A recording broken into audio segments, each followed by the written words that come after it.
Perfect. Good afternoon, Sanjay ji. How have you been?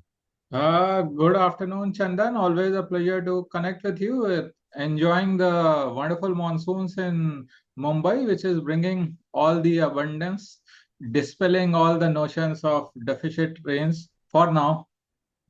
For now, perfect. We've had a wonderful heat wave in Europe, followed by some cool weather in the past few days. We've had some rains, so the heat wave has tempered down. It's been really fantastic enjoying this weather. Firstly, to our audience, we are very sorry that we missed last week, but instead of that, we had some great news from India. Sanjay ji was featured on national television, and it was a great show to watch. Thank you so much to you and everyone else who watched it. I think got a lot of feedback. I think people really connected or resonated with the some of the key points I made. So always a pleasure to speak. That's amazing. I'll give a quick update about it. It was a great show, primarily focused on the growth story of India. So just for the people who missed that, I'd love for you to talk a little bit about that and tell us exactly what is happening in India. What is the magic formula? How is this growth story occurring?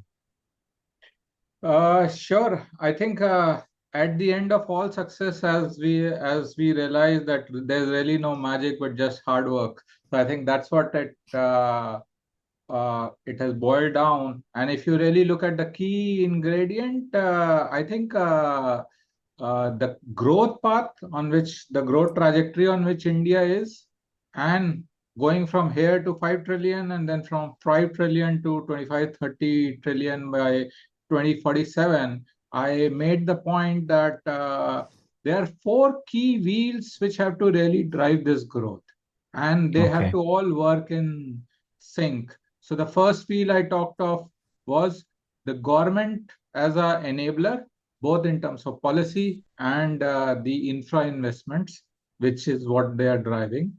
Second wheel is the private investments, both to ensure that the private capex picks up in the existing businesses and as well as the new sunrise sectors, EV, semiconductors, electronics.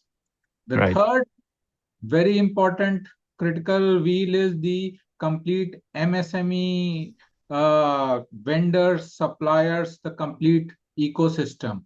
Because as the investment is done, more and more mid and small segment vendors fit in into that global supply chain.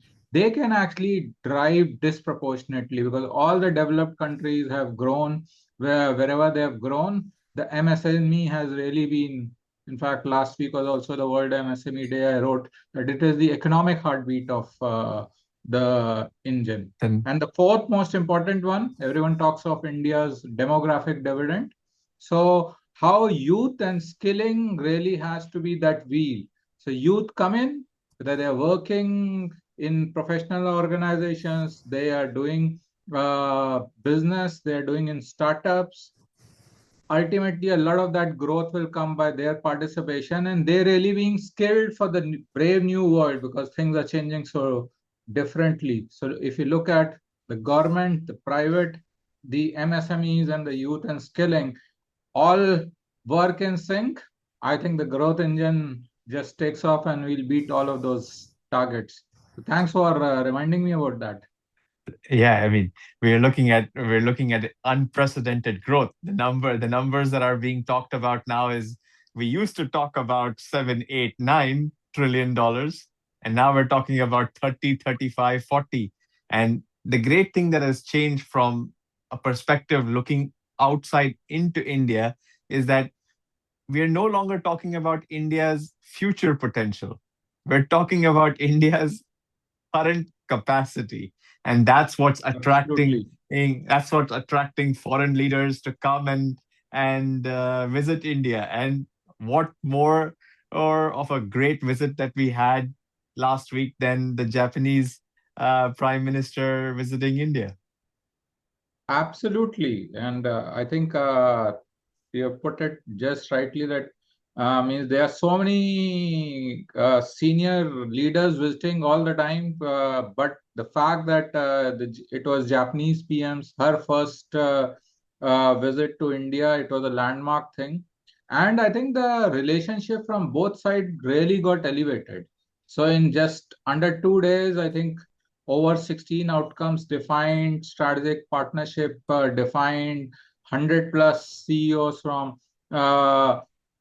Japan traveling to CEOs conference. But if you really step back and we look at it, how I'll really look at it, that this is a larger part of India developing an Indus route, and this is, and I think it's just appropriate that we are talking on the Indus podcast. So this is the eastern wing of the Indus route, building to through Japan and the East Asia. And when she was there, we had announcements related to engineering, semiconductor, AI, military, defense, energy. And again, and we have already 20, in fact, 2027 is declared as a year of shared horizons because it will be Wow.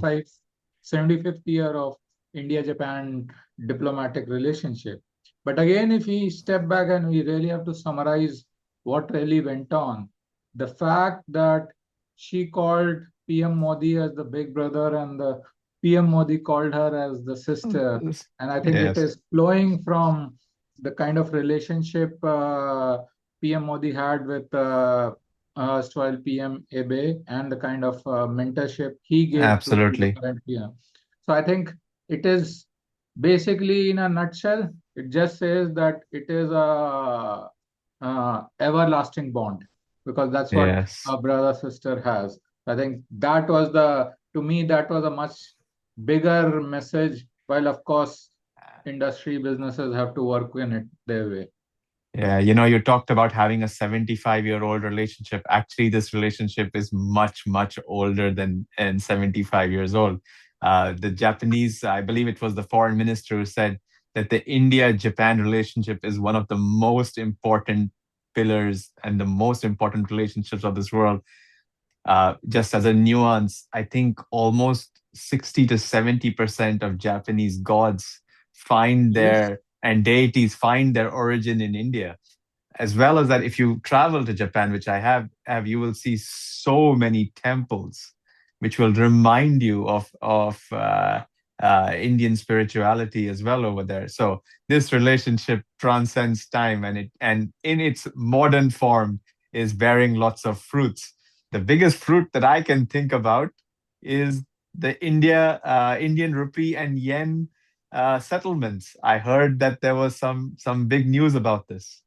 Yes, absolutely. The fact, as you talked of, the foreign minister of Japan said it will be the most important relationship just on the eve of the summit. And then this was the second big announcement. And the fact that if this starts and the kind of investment which is flowing into India from Japan, and in turn also a lot of export commitments by Japanese companies for taking things back to Japan. I think that trade can really just, if there's so much bilateral trade, we don't really need a disintermediation. So, okay, Correct, we need correct. some benchmark, but you don't need a disintermediation when relationship at a strategic level, economic level, and business level is so in depth. So, I think it's a great mark, and it's a big boost of confidence from both sides. It's truly is, and this confidence. I don't know if you. I mean, I heard the news first from you about Japan backs the ACME IHI green ammonia joint venture, and this was also another huge show of support. Yes, absolutely. So it means just as you had Toyota, which has already made announcements. The both the PMs jointly inaugurated Maruti Suzuki's fourth plant in India. We heard some time back Daikin announcing their first outside Japan R&D center here. JFE Steel, and we'll speak about it slightly later. JFE Steel has made a 32,000 crore commitment and a JV for stay in Orissa, you had NTT. So I think all of it, it was really the news and the investments, all none of them was actually MOU. They were all hardcore outcome. They were just flowing in. They were flowing in, and I think that's the perfect time to talk about Odisha because wow, Uh, what a story! What an incredible uh, turnaround. I would just say that this has been the highlight of the past 2 weeks. You had the Adanis over there, you had IHC over there, you had JFE over there. Sorry, uh, it was impactful. Can you give us a overall macro picture of Orissa? Sure, and in fact, that's absolutely a great thing to cover from a second point. And uh, we talked about how the all the growth at a national level and the investments is driving some of the new emerging states. And I think we talked of UP and West Bengal in one of our podcasts. And I think Right, right. yeah, I'm really delighted that you brought in Odisha because the way things are going in the next few years, once all of these investments go up, I wouldn't be surprised if they really move much up from emerging to actually advanced. And I think maybe the hunger we see is almost like the famous herds logo. We are number two, so we try harder. So they know that they Yes, are, yeah, so yes, they are yes. among the emerging. So their policies, their ability to take decisions and ensure free. So in fact, uh, Acme and IHI announced, I think, a 5 billion plan for a JV based there, which is 100% uh,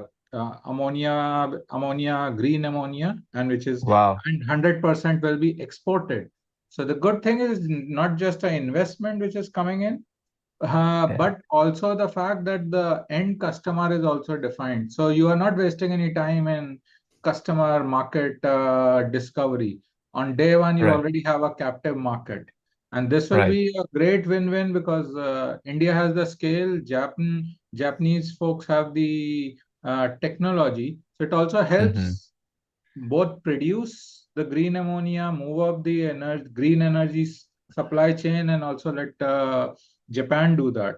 And then Yeah, we had our the UAE India corridor going all guns blazing. So if 5 billion is good, 11.5 billion is better, right? So then we had Adani right, and IHC announcing a 11.5 billion deal to go, while the front end is aluminum smelter, which is already at one go we are putting 50% of the current India capacity. But I think the bigger yeah, story is it's an end to end, right from mining to processing to converting to the end aluminum, yeah, which is really the big story. And it also goes on to again reinforce, we have spoken a couple of times about the kind of confidence UAE India corridor has.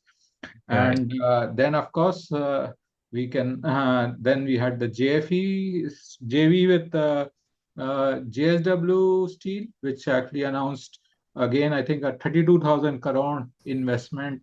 And from Wow. existing 4.5 million ton, they are going to almost 10 million tons per annum.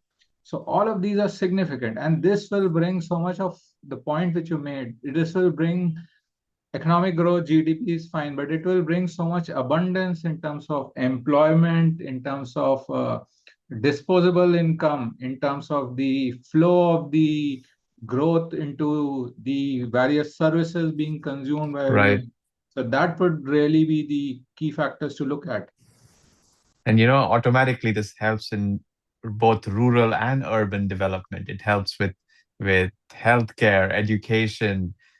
You have infrastructure development, transportation, ease of movement of goods and services, and people, obviously people. And I love that you have the world map behind you, and it shows exactly how we have flown from all the way in the east to our trusted partners from Japan into India, and then the Indians. have built this incredible bridge towards the Middle East and Dubai and UAE, of course, and Abu Dhabi with IHC. And now let's what better place to take it to than where I am. And I've heard we are going to We, have we some will. visit. I've heard we are going to have some visitors next week from Yes, India. absolutely. Yeah. Who's So coming? we talked of the east part of the Indus route. So and I think you just pivoted at the right time to talk about the western part of the Indus route. So right from Right, Japan to India to UAE to India to UAE and then EU. So in fact, the big boss of the Miss Moneybags, Miss if Ma'am Nirmala Sitaraman herself will be there in France, it really means we are very, very serious, right? Because right, if she's herself is able to find time in her hectic schedule to do it. And again, the fact right, that even her 3 to 4 day visit is covering so much of agenda, right? From right. energy to cybersecurity. She's visiting campus cyber. She's participating in the international growth seminar, which can actually help set the template for the complete global south, not just in India. So the fact that Right. if the good thing is 2 weeks back we talked of all the discussion happening at EU and G7 and in Nice Right. and Evian. So it also shows that the top leaders from both sides are committed to continue taking the track. It's not a one-off diplomacy or a one-off announcements and then things go. So at every time, in fact, just last week, I think Mr. Goyal, our commerce minister, was also in a few In countries, Switzerland uh, also. Yeah. in Switzerland also, right? And it is clear. And I think that's where we can see the transactions. So we discussed so many things in France. Mr. Goyal was there, and immediately we saw that Switzerland announcing that they will be actually fast tracking TEPA. So I think Right.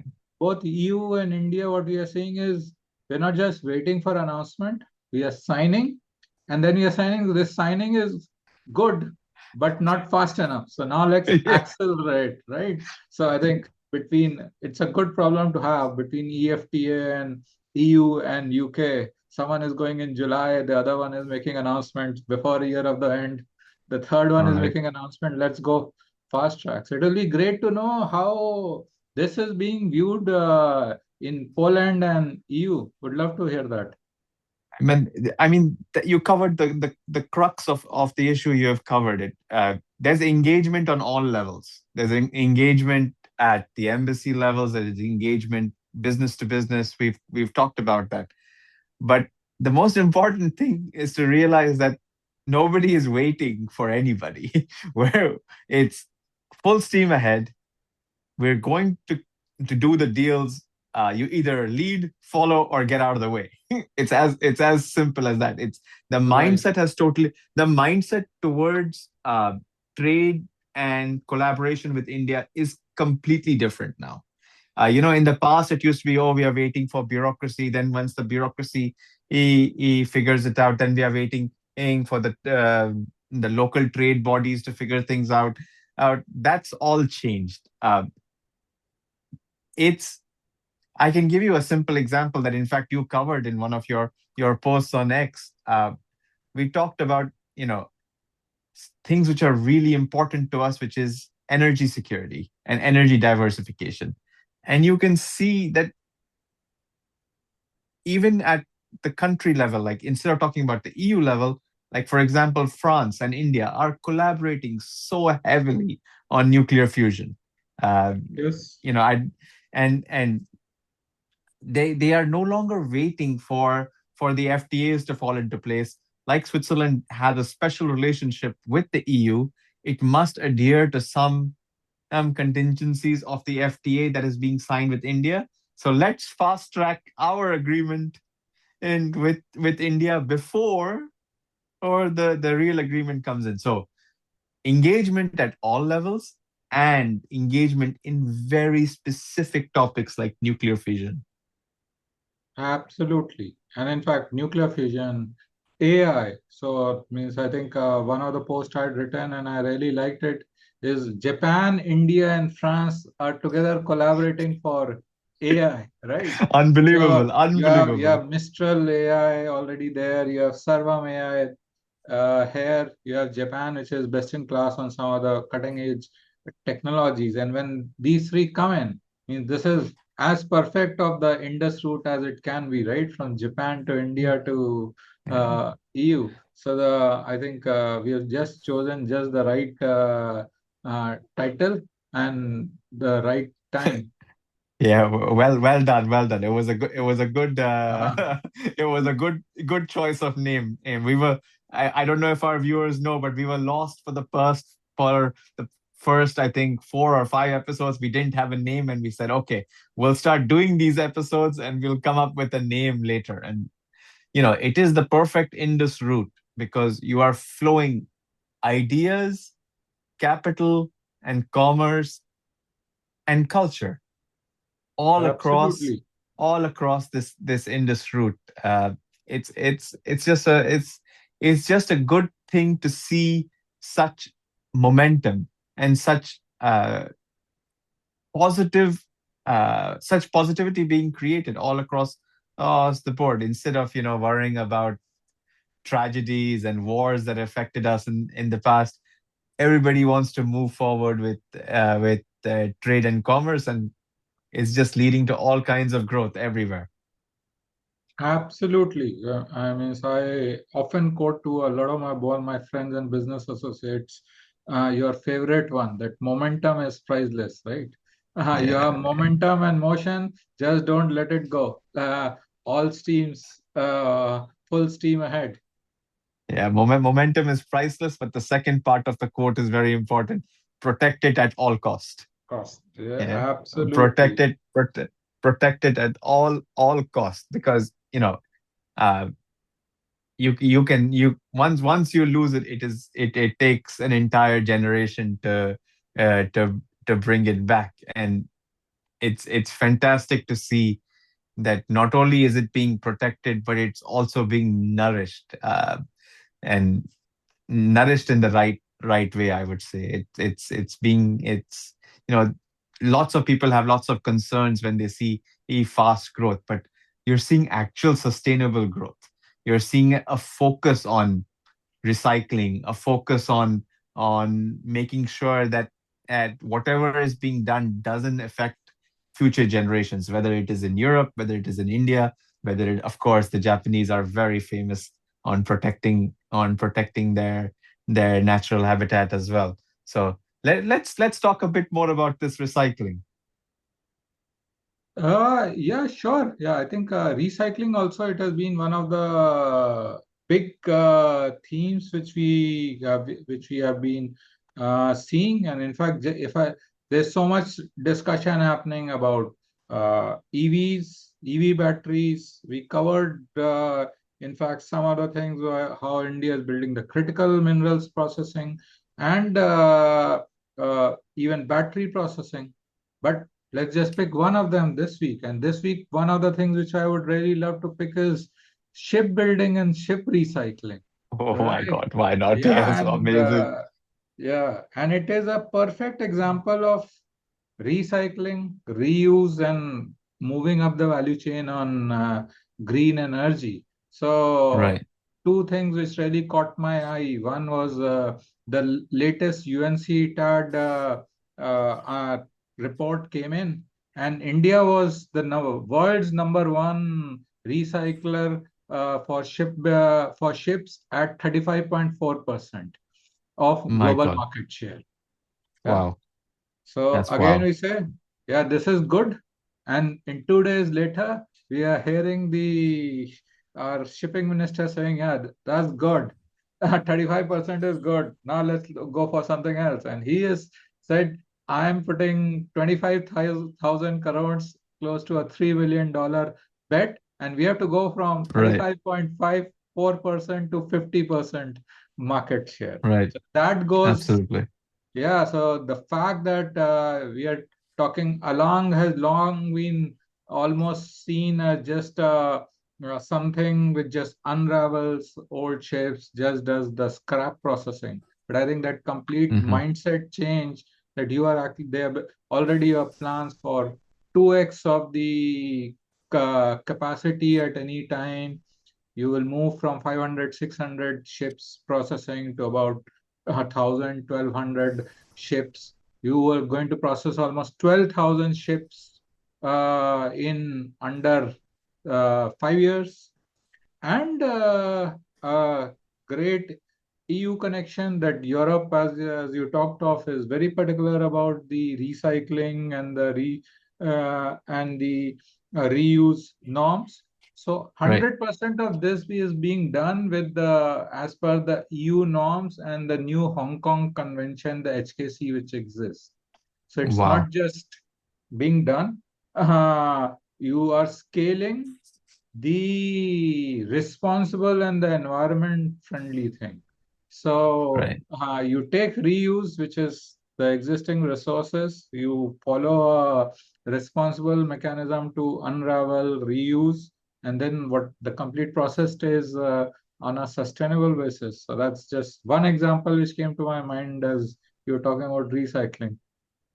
Yeah. And whatever you say, a trade always flows on sea routes, and it's good to see Absolutely. that these. It is good to see not only this mindset of sustainability on sea routes, but it's also good to see that these sea routes are being expanded and being developed. And one of the stories which, like you talked about, out between Europe and India, that really it really touched me was the huge valuation and the mega deal in uh, of the port at Of the Adani port, I'll Adani's yeah, Vizianam yeah, port in Kerala. Yeah, yeah, yeah. So in fact, that's another EU-India corridor or a shipping as you want. So MSC shipping lane. invested Yeah, almost 1.4 billion for a 49% stake, and I think right, again almost 2.83 billion dollar valuation for just one port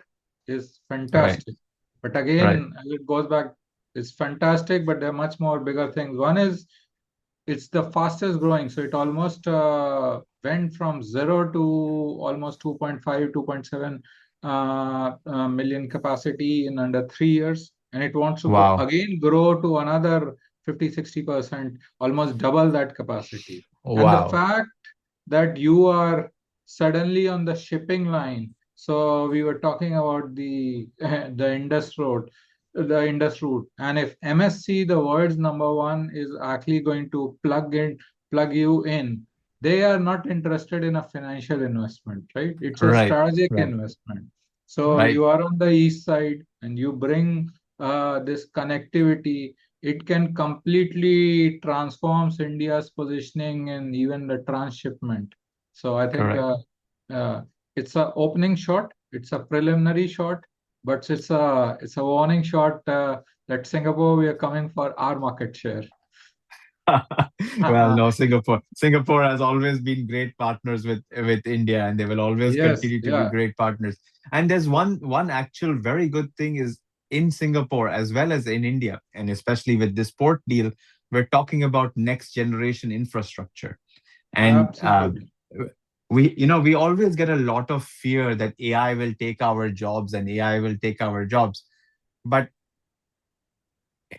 a great thing in this kind of next generation infrastructure is that when AI is being used, for example, in vessel traffic management, it is actually creating more jobs.